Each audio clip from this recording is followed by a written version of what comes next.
Welcome to the Uncontested Investing Show, presented by REI Inc. magazine and sponsored by RCN Capital. Each week, we focus on bringing you candid convos from the best in the biz. Here's your host, Tim Harridge. Welcome back to Uncontested Investing. I'm Tim Harridge. Thank you so much for swinging back by today. Mohammed Diab. Mohammed, thank you for being here. Thank you, sir. So, relatively new at investing, 3 years or so? Correct. Doctor of pharmacy. Correct. Born and raised in Saudi Arabia? That is correct. And then you're heading over to Egypt soon. Why don't you just take a minute and tell the audience a little bit about yourself? Well, born and raised in Saudi Arabia, then went back to home country Sudan to pursue university and made my bachelor's in pharmacy, and then moved to the United States for a better opportunity. Have my extended family here. Moved in not knowing anything, checked it out, liked it, decided to stay, and then pursue my professional career in healthcare. Worked in a lot of local hospitals without names. Then moved to corporate, did a lot of work for pharmaceutical companies, and then did my master's, which is I didn't finish. I didn't see value in that, to be honest. I just got a job and then moved to Phoenix, Arizona for a year. I did administration and supply chain management for the children's hospital there. And then right before COVID, I made a decision to pursue real estate career investment as a full-time job. Wow. So when did you first immigrate to the U.S.? That will be about 9 months, 9 years and 4 months ago. Wow. Yes, So you are not the first immigrant that has made it in real estate on the show, and you won't be the last, because I love the story. Great. And as a U.S. Marine that's been all over the world and has seen, I would say, how good we have it here. That is true. I love people that share that perspective, because like I tell my sons all the time, like, there's no such thing as a bad day in Rockwall, Texas. Right? Like, having been a Marine in the Mediterranean Sea, clearly we studied the Sudan and Correct. the Horn of Africa and that entire area. And so knowing what people go through there, and having been to Tunisia and Egypt and Israel and Turkey and Wow. well, I can keep going. Thank you for service, brother. Yeah, basically any country that touched the Mediterranean Sea, I've set foot in. Wow. But when you know how good you have it here, it's really easy to have a good attitude, That is correct. right? Like I tell my son all the time, like he wants to, I got one son that's a salesman, you just heard him calling me. And I have another son that's a little bit, I would say, can be negative at times. And I'm like, you know what? Your mom cares about your feelings. The rest of the world does not, Yeah. right? Because like a bad day here is an amazing day most places in the world. So that's, I love that part of the story. I want to get into that later, but first we're going to do a segment that I call the bottom line up front. When I was in the Marine Corps, we just talked about that. We briefed generals, and we would, they always told us, like, don't bury the lead. Say the most important thing up front in case someone has to, there's a mortar attack, you have to leave, whatever. So I want you to spend up to 2 minutes talking to the audience, tell them the things that in today's economy, today's environment, they should be doing, things they should be avoiding, things they should be looking out for, things they should be focusing on. Kind of 2 minutes of the summary of what we're going to talk about for the next 30 minutes. Good to go? Yes, sir. Go.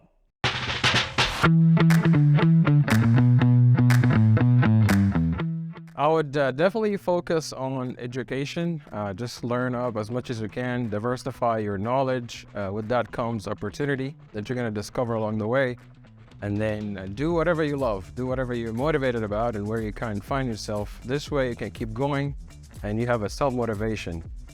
Within the current time being, it's just not easy world as we all experience and see, a lot of moving parts. So diversify your source of income so you can support your family, have a better life, and then figure out what is your purpose in life. Everybody does have a purpose. You just have to find it, grow it, and then go from there. I did find mine, and I appreciated of all the opportunities that was found and happened in my way, and then I'm grateful for it. So it's out there, go find it, go grow it, and enjoy life. So that's great, and I want to dial into that because I would imagine it was not a popular action. You going to Sudan, getting your pharmacy degree, moving to the third continent you've lived on, and then guess what? I'm going to quit and go into this real estate thing full time. Correct. Did you talk to your parents about that? And if so, what was their... I did not consult anybody. I just knew that I'm ready. I did a lot of preparation before taking that step for sure, but it came my way and I pulled the trigger when I felt I'm ready. And then I went full time, gave it all that I got, my heart, my blood, my tears and everything. And I made it. Who's your mentor in your family? Like your father? Are you close with your father? My father is a really great guy. He's motivated, self-motivated, self-made man, I would say. So when you told him that you were going to stop your pharmacy and go full-time real estate, what did he say? He's like, "Are you sure?" I'm like, "Yeah, I'm sure." And then, "Are you ready?" I said, "I am ready." Like, "Good luck and let me know if I can be in help." Yeah. Yeah, my dad, when I tried to get out of the Marine Corps, he was like, "No, you could retire when you're 38 and have a whole nother career." And I was like, that sounds awful. I know. Right? Like, so that's cool. So you're a pharmacist, you go get your master's, you end up working in supply chain. What led you into real estate? So it all started with I wanted to take control of my retirement. I was one day planning my retirement when I got my first professional job in Parkland Hospital. Yeah. I was chatting with one of the senior pharmacists who had a lot of money in the bank account as a retirement, I heard. And then I said, "Hey, do you have a minute?" And then I talked to him, "Hey, would you explain to me your retirement plan and goals?" And he go about, "All I'm doing is collecting money in the 401k and the company invested for me." So I said, that sounds great, but it's not for me. I want to take charge and lead of my future. That's how it all started. And then I loved real estate growing up with my dad. He used to buy and sell real estate. So I had that in me. In Saudi Arabia?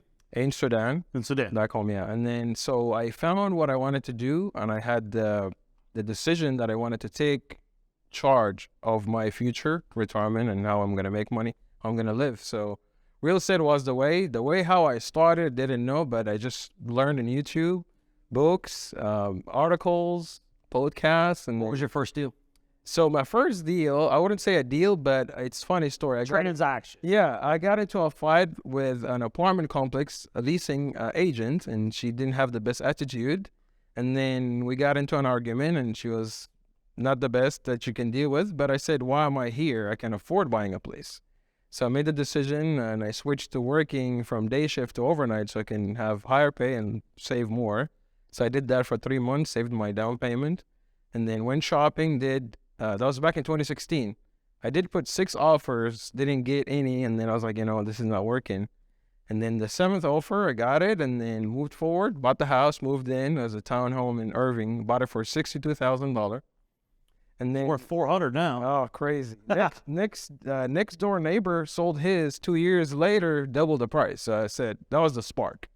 That has to be something in real estate. So I just went in, studied, read about it, and then did my first deal in 2018 as a flip, and then just went from there. So I'm very curious, and you may not know the answer to this, but if your dad had bought and sold real estate in Sudan, and here you've done it a lot in Texas and America, have y'all talked about how it's different between the two countries? We have. My dad did it for I would say, personal purposes and leisure, just improving his primary residence or getting a better... Had a house hack? Yeah, whatever type of thing. But I'm doing it mainly for the sake of investing. So it's a different strategy. But we did talk about how it's different here. Explained to him how the transaction work. We don't have lending back home, so I'm using this leverage here, which helped me grow the business. And then I explained to him the cash flow idea, the BRRRR method, strategy. I actually own the only Texas license plate that says BRRRR. I adopted it. Yeah, I have it. I believed in it, and it's going to be my way, and I got it. How was it? You come from a family that probably didn't have experience with leverage. They definitely don't really teach that in pharmacy school. Not at all. How did you get comfortable with the idea of leverage? It's definitely overwhelming and scary being in debt all the time, but knowledge had grounded me, I would say, and it made sense. And it's a number game. If it makes sense, you can pull it through, go for it. And then I always tend to have multiple exit strategy. If scenario A fail, I have scenario B to rely on. So that is a great spot for me to take a break, and I'm going to come back, and I'm going to start talking about multiple exit strategies and how you run your business. I love it. Stick around. We'll be right back. Are you looking for fast funding for your next fix and flip? What about leverage for your next long-term rental or vacation rental? Need capital for a new construction project? Look no further. RCN Capital has you covered. As the leading nationwide lender for real estate investors, RCN Capital offers short-term and long-term financing solutions for your next investment property. RCN Capital takes a common-sense approach to your loan request, offering high leverages and low rates backed by superior customer service. Whether you're investing in single-family properties or multifamily properties across the U.S., RCN Capital has funding options for you with no hoops to jump through and quick closings in as little as 2 weeks. Ready to get a quote for your next investment property? Visit rcncapital.com/podcast to apply today. There is no fee to apply. Again, that's rcncapital.com/podcast to apply today. Welcome back to Uncontested Investing. I'm Tim Harridge. I'm still here with Mohammed Diab. Mohammed, I want to get into something you said right before the break that really, I think people need to hear at this time in the market. Correct. You said, I always have multiple exit strategies. 3-part question. 1, how did you know to do that? 2, why? And 3, what are they? So How, why, and what? how definitely would say didn't learn the hard way, but I ran into it. So I figured that I would want to buy the deal that fits multiple strategy. So I'm better, more ease, more comfortable, and I'm solid going in, and then know my way out. So I don't go into things not knowing my way out. That's my strategy, and that's how it came about, and it worked fine for me. I buy a deal. If it doesn't sell, I make it a rental, and then that's how I go about it. The other part is Why? Why was that important? it's important to secure that I have a complete cycle. I don't want to get into a cycle and then stop somewhere. I can complete the cycle of the investment or the property or the money or the funds, because I need to regenerate the money and keep it working for me. So that's the main why. And then how, or what was the third section? How? Why? No, why, how, and what? What are your exit strategies? Cool. So basically, at this time where I'm at in my business, it's buying it as a flip. If it doesn't work, converting into a rental property, cash out, refinance all my capital investment, get the money, reinvest the money, and put the property in a 30-year or long-term financing vehicle and get it cash flowing, and then take the money, reinvest it in another property. Well, I appreciated your comment earlier. You said I had a great team behind me at RCN. Yes, sir. I really feel like I do. You do. And I got to know you on Facebook. As a pharmacist, clearly you weren't a general contractor. How have you adapted to managing contractors? It's managing people overall is the hardest part of my business, but just keeping open line of communication with them. I know I have all these certificates and experience, but I got to come down to the level of understanding. Always have respect in place, because no matter what, they're a human being and they deserve to be respected and treated well. And they've stuck around. Anytime I needed them, they're there, because I was there for them to, as far as payment, treating them well with respect, keeping them busy, respect their family, and it's just mutual interest relationship, and it worked fine. Paying contractors on time is an amazingly powerful, simplistic tool, isn't it? Definitely. Can't mess that up. It's just straightforward. They're there to make a living, and you got to provide that. Yeah, we're not overpaying them, so like they need the money when they need the money. That is correct. And I made some clear that I'm not your average retailer that you go homeowner and, hey, he pays me this, so you can't compare. So I made that clear up front. So what is it about flipping that you like or dislike? And then what is it about buy and hold that you like or dislike? So flipping is the best form of transactional profit, I would say. I don't have any interest in opening a restaurant, selling sandwiches for $5 and make $1. I would like to invest my time and money in big lump sum, which is what I find in flipping. So that will be my main source of income. Going into holding rental, so it's a long-term investment goal with multiple streams of profit, I would say, which is you would have the cash flow, the equity, the pay down of the note, the tax benefit, and then the equity overall in the long term having paid off. So that's what I love about holding and rental long term, and that's what I liked about flipping. So you met with that pharmacist at Parkland, and he said that, you know, he sits in cash and lets the company 401k make their decisions. Correct. You said, no, I want to be in charge. Was it the fact that your dad had done that and that drew you to real estate? Did you go to some meeting? Did you see an online ad? What made you start investigating real estate as the retirement vehicle? Got it. I had the goal and the plan. I was just looking for the vehicle, and real estate was the vehicle that I jumped on and grew. How did you find it? Real estate. So it was just self-taught. I was looking online, and then I've always had this thing into real estate. So I was looking at homes and apartment and what's the price year to year, how's the structure, how much is the payment. So I had this curiosity. So in 2016, you bought that house, and a year later, you saw someone sold the same one for double. You're like, Yeah. all right, that works. Yeah, that's the spark. And then here we are 6-7 years later, and it was 2021 when you made the full-time commitment? 2020. 2020. Right before COVID. Before COVID. Yes. All right, so it wasn't COVID hit, and you're like, yeah, I'm not working here anymore. You'd already made the decision. Correct. So what happened in that 4-year period?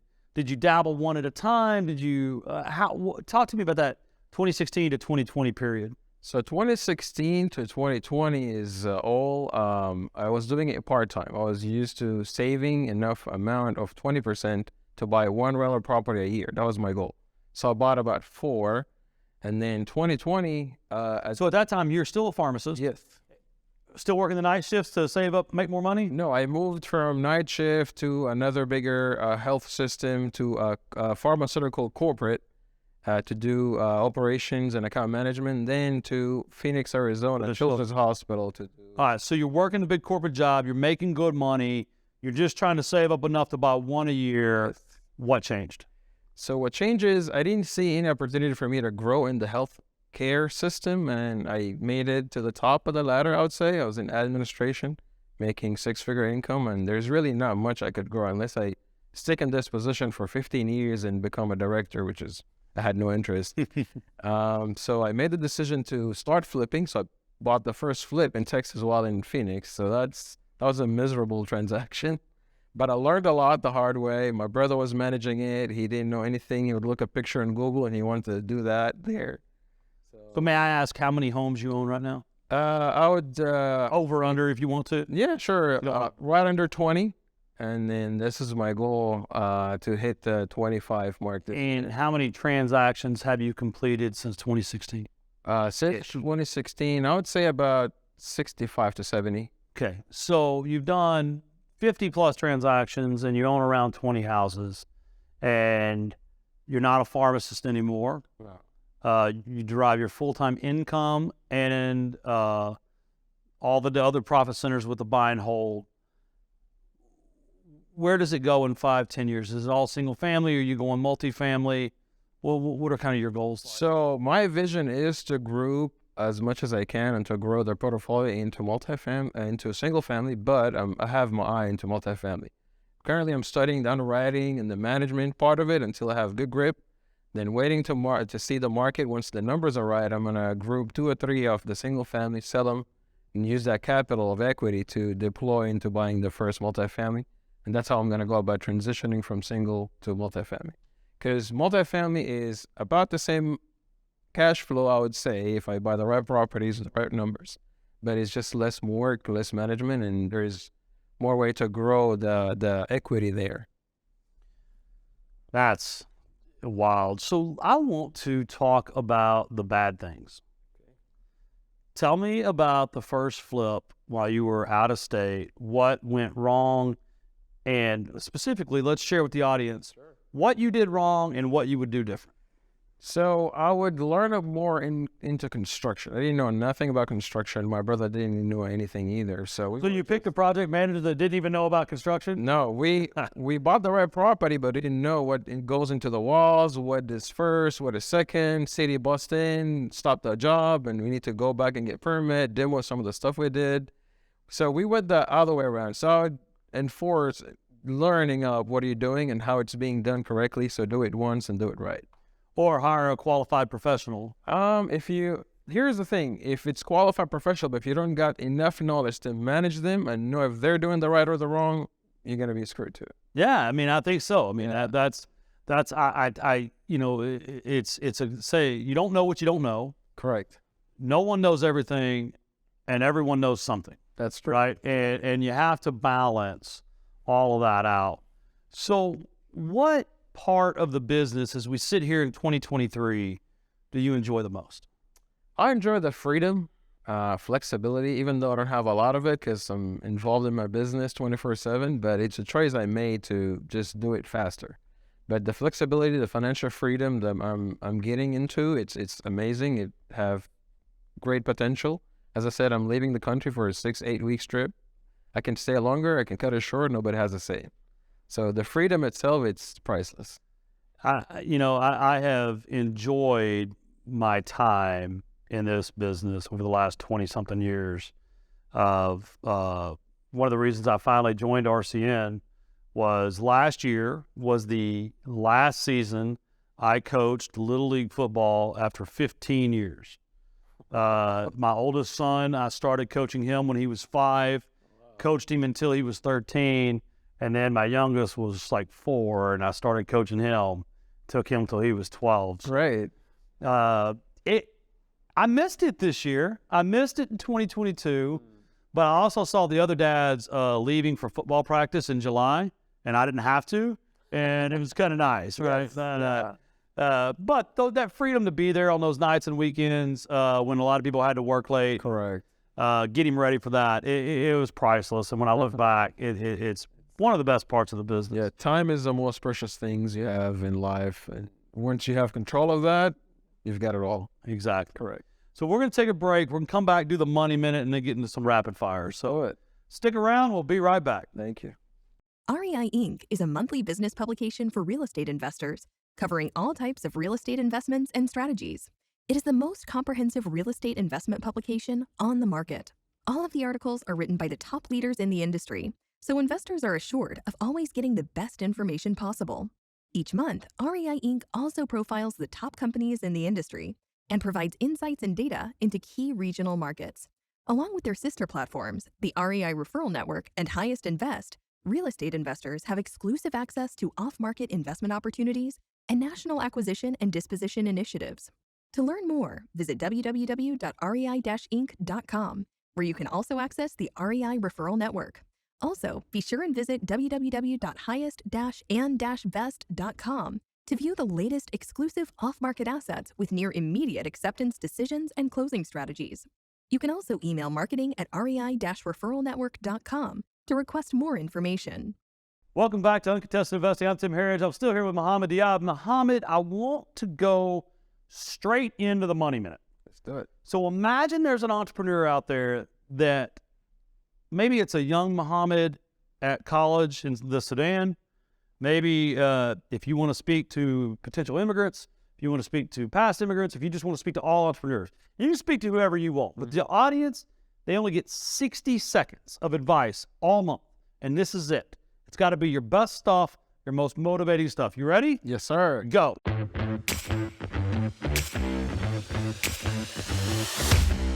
All right, so what I would say is don't get greedy at the beginning. Make sure you do it right. Learn up the regulations in place. Get a mentor to do it right to avoid mistakes. Mistakes in business can be very costly and it could take you down. There is a lot of opportunity. Just as I said, find your way. And if there is a will, there is a way. So there is a lot of resources out there. Education is the biggest one. And then time management, personal development is a good thing too. Whatever you're after, whatever your purpose is, you'll find it. Do it right, enjoy it, and then try to grow it, provide value to other people, and pay it forward, I would say.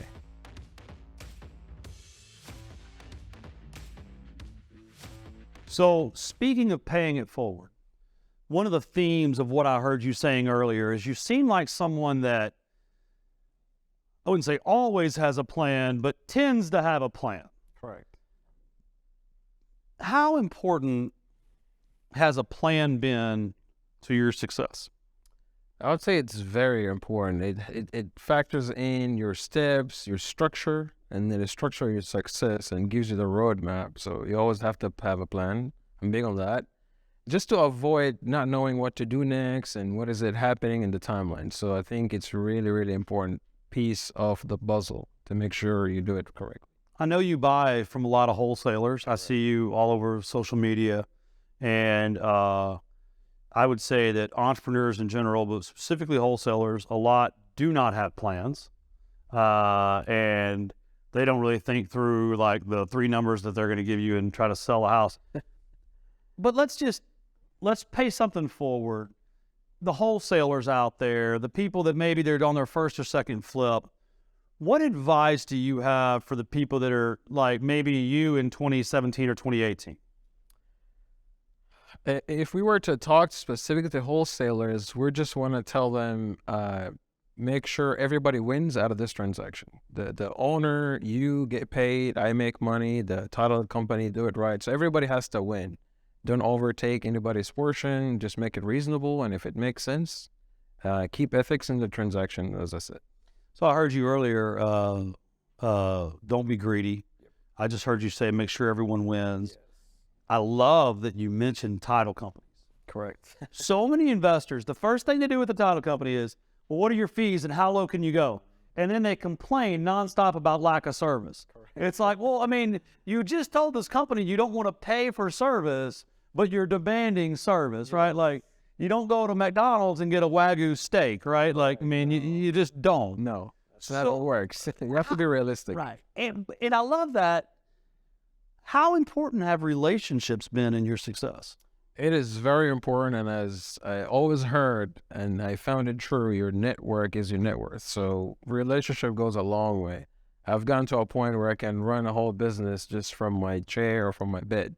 So that says a lot about freeing your time up and getting the trust between you and the other parties in the transaction. So when you were in Phoenix working at Children's, had you lived in Dallas before that? I have. I've always lived in Dallas. I just moved for 1 year, Phoenix, and then I came back. So when you moved from Sudan, you moved straight to Dallas? Correct. Why? Well, my extended family were here, so I said this is a kickstart. I don't want to go into a place where I don't have nobody. So that was a kickstart to get around and know things and where everything is at. So that kind of saved me some time, saved me some trouble. So then when you went to Phoenix, the reason you bought back in Dallas was because you had your network here? Correct. All right, so of these 60-plus houses you purchased, have they all been in the Dallas-Fort Worth area? That's correct. They're all in here. Do you think you'll expand beyond DFW? My goal is to expand into the greater Texas, I would say, the major cities, Houston, San Antonio, and Austin. That's my next 5-year plan. So you seem like someone with a plan. So I want to know, what criteria are you looking at when you look at these other cities? My specialty, even though it's not the most rewarding, but is the most secure, is single family, first time home buyer, budget homes. Multiple strategy, you can never go wrong. You can sell it anytime, any minute. You can cash out if you need to. So that's what I found success at, and that's what I'm going to keep doing. Even though I can do $1 million homes and make 10 times the profit, but I want to focus on what I know best. You know, when you look back, I mean, they call them move up, move down houses, right? The house that the young man or woman or family moved to after their apartment when they have their first or second kid is always the most reliable, because then they move into another house, then their kids leave and they move back into. Correct. So it's the move up, the move down. Back in my home investors days, they always called it 70 to 90% of the median home price, right? It was kind of that bracket. So that's interesting. So I'm going to go into some rapid fire. How old are you? I'm 33. 30? Oh, my goodness. All right, that's unfair. So 33, when you're 43, will you still be working full-time? In real estate, yes. I don't see it as a job. It's a passion. So I don't see myself calling it work. I'll just be following my passion, do what I love. And I think I see myself there, along with other things that I have in the back pocket. You think you'll be taking 8 weeks off or 80 weeks? Or 18 weeks, not 80. I might only work 8 weeks. That's my plan. Right? So maybe in the next 10 years, it goes from taking 8 weeks off to only working 8 weeks. That's it. That's all right. Yeah. You think you'll still be in the greater Texas? I see there is great potential here and all my resources here, and I would rather be here than anywhere else. Other than real estate or real estate investing, what are some of your passions? I'm definitely passionate about healthcare and improving human being health care and well-being overall. So that's in my agenda to start a manufacturing facility for over-the-counter and injectable medications. Somewhere back home, I'm still exploring that in the greater Africa part because they need it the most. Hopefully, I'm not going to be doing it for profit or anything because I got that figured out. It's just to serve humanity, improve human being, and I hope that I can get some support from local authorities and regulation in place. This is definitely my dream to follow, and I'm passionate about it. It's the pharmacist in me that's going to get rewarded once that take place. Healthcare and access to healthcare, specifically simple over-the-counter diabetes medicine comes to mind. Insulin. Right. It's just it's so easy to make, and it's so hard to get for some people. That is correct, because politics have taken place and money is in top of the lines and the agenda. It becomes difficult and challenging. Yeah, so I invest in, I donate. There's a group called The Last Well that in Africa that they drill real water wells, right? Like the whole thing is not, Right. It's not let's provide a temporary solution, right? Let's build a real well that will give the people water. Like it's necessity. Right. Water is the reason why we're all alive. So it's definitely a necessity, and it's a great investment and value to those locals and people who really want it. Well, when you get to the point that you're ready to open it, you call me and I'll help in however I can. Thank you, sir. Your support, sir. I appreciate it. So we're going to run out of time soon. Do you have any parting thoughts or parting shots? I just want to thank you for the opportunity. I want to motivate everybody out there to keep chasing a dream. You'll make it happen. If you have a will, you have a way. I'm grateful for where I'm at, and thank you for all my friends and family for the support, for the help I can get. I'm going to be here, do the best that I can, and please feel free to reach out if you need anything, if I can do any help or just add value to you. I'm here to help. And if someone wants to reach you, I know you're on Instagram, dr for doctor Diab is your Instagram handle. How else can someone contact you? My phone numbers are available. You sure? Oh yeah, sure. All right, throw it out there. All right, I prefer text messages. Just put that out there. And my number is 469-583-5062. We'll put that in the show notes. Thank you for coming up here so late in the afternoon. Thank you. I appreciate it. I hope your drive is shorter than mine. It is. It is. But man, I appreciate your business. Thank I've loved, as an old dog in the business, following your success online. Thank you. I wish you continued success. Thank you, sir. Thank you for being the example of what I wish more Americans would be. Thank you, sir. Thanks for coming in. Thank you for your time. And that's it. We're out of time. Thank you again for swinging by this week. Remember, your network is your net worth, and today you've been growing both. We'll see you next week. Thank you for listening to Uncontested Investing. Questions about today's episode or the podcast? Email podcast@rcncapital.com and make sure to follow REI Inc. magazine on LinkedIn and Facebook, and RCN Capital on Instagram, LinkedIn, and Facebook. See you all next time.